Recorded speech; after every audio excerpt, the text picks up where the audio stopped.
Good morning, good afternoon, good evening, good night, good day to you, depending where you are in the world. We are here live in London doing our nighttime devotion from the devotional called To Be Like Jesus. The title today is Be Like Jesus, Not Like the World. Deuteronomy 25, verse 13 and 14. Ye shall not have in your bag differing weights, a heavy and a light.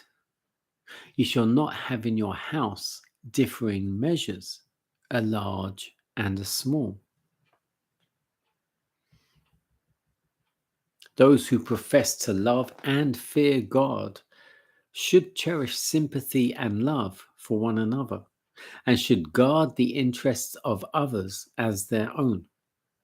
Christians should not regulate their conduct by the world's standard.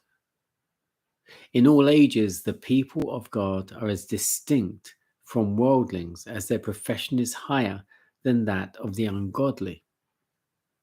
From the beginning to the end of time, God's people are one body. The love of money is the root of all evil. In this generation, the desire for gain is the absorbing passion. If wealth cannot be secured by honest industry, human beings seek to obtain it by fraud. Widows and orphans are robbed of their scanty pittance, and poor people are made to suffer for the necessaries of life. And all this that the rich may support their extravagance or indulge their desire to hoard. The terrible record of crime daily committed for the sake of gain is enough to chill the blood and fill the soul with horror. The fact that even among those who profess godliness, the same sins exist to greater or lesser extent calls for deep humiliation of soul and earnest action on the part of the followers of Christ. Love of display and love of money have made this world a den of thieves and robbers. But Christians are professedly not dwellers upon the earth. They are in a strange country, stopping, as it were, only for a night. They should not be actuated by the same motives and desires as are those who have their home and treasure here. God designed that our lives should represent the life of our great pattern, that, like Jesus, we should live to do others good. Every wrong done to the children of God is done to Christ himself in the person of his saints. Every attempt to advantage oneself by the ignorance, weakness, or misfortune of another is registered as fraud in the ledger of heaven.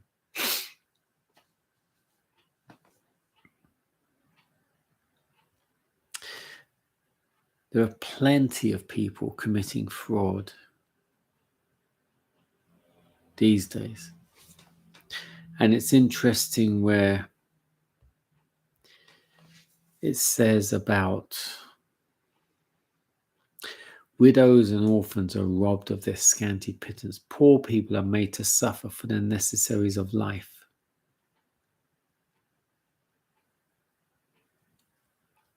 There are people now who cannot even afford bread and milk. It's gone up to be so expensive. The government aren't paying people enough to pay their rent and so they can afford food as well.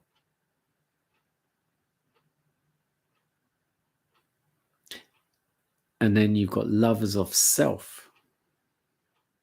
love of display, love of money. People who profess godliness, the same sins of those godless people. Those who profess godliness committing the same sins to greater or lesser extent.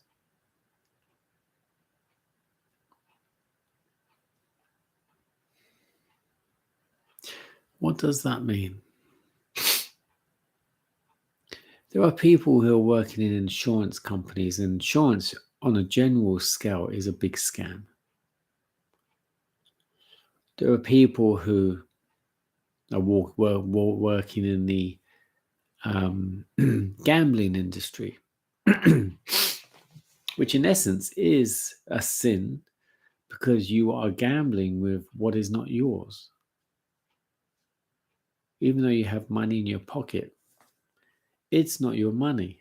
You are a steward of God's money.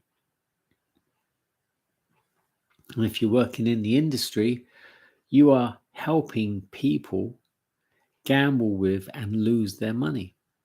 Same in the insurance industry. You're helping people lose their money. If you're investing in stocks and shares, you are gambling. And if you're working in that industry, you're helping people gamble with and lose their money. Some people are gaining money. Yes, they are. But there's a lot of insider information, which of course is apparently illegal, but it's still done. The banking industry is a big fraudulent industry. But of course, that's going out of business soon because the whole digital currency is coming in and everyone is scrambling around, including us. And when I say scrambling, I don't mean being frantic, but it's all going digital. It's all going cashless. They're taking money out of the system. It's all going digital so they can just write off all the debts and cash and all that kind of stupidness because they can't repay it. And it's going digital because there's nothing needs backing then. Money is like an IOU. It needs to be backed by something that has worth, which is generally gold.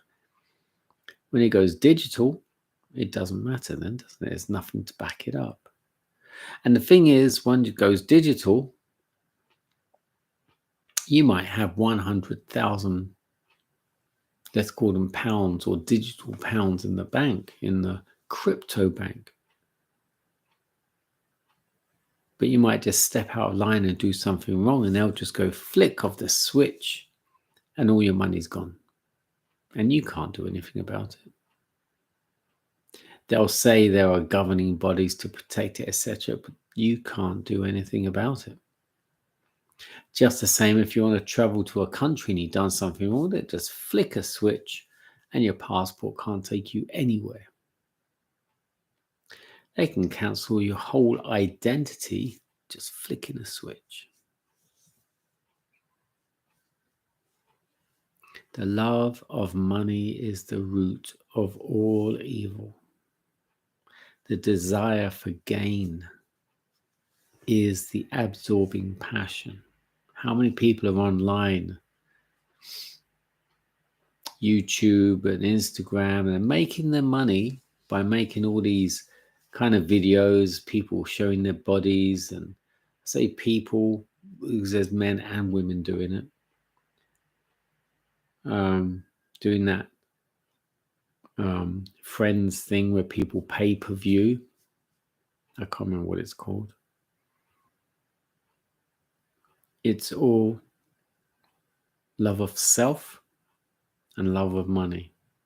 Yes, you're good looking and now you're selling your body online, making money, commonly known as prostitution. Yes, all right, you're not sleeping with someone, but you're still selling your body.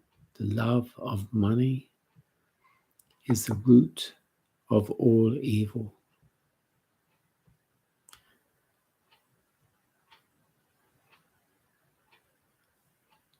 Where do you draw the line? Is there a line to draw? Or should we try and live as just and as right as we can, working to earn our money, paying our bills,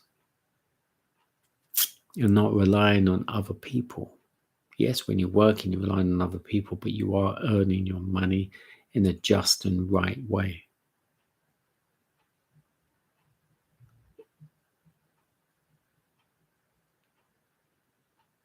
I'm not judging anyone. That's my opinion, and I'm entitled to it. God bless you.